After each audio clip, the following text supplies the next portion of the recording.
жаздың ерекшелігі бар демекші, биылғы жазда бітуге таяу қалды.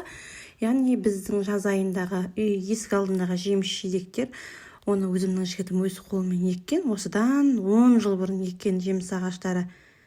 Яғни мен келін болып түскеннен кейін егілген бұлар. Мен келгенде бұл жерде ештеңке жоқ еді. Мен келгеннен кейін егілді. Яғни қайнатам, атам суарды. Соның нәтижесінде осындай болып, кәдімгі қаратал бар, алмасы бар, сары өрігі бар. Осындай керемет болып жайқалып тұр есіктің алды. Енді бұл жерге бір керемет қылып огород егіп жіберсе деп ойлап тұрғаным ше. Тамаша болып кетер еді. Күн бұлтты. Жаздың соңғы айлар әр мезгілдің яғни өзінің бір ерекшелігі бар ғой. Жаз айы да бітуге таяу қалды. Жаз айының соңғы айы, бұйырса күз басталады. Күзден де күтер үмітіміз мол, яғни әр мезгілдің өзінің жақсы жаңалығы бар. Демекші, жақсылық күтеміз әр мезгілден.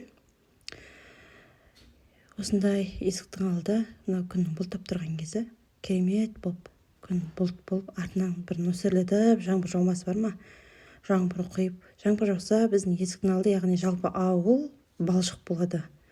Не дейді, ауылдың балшығы да бауырмал демекші осылай.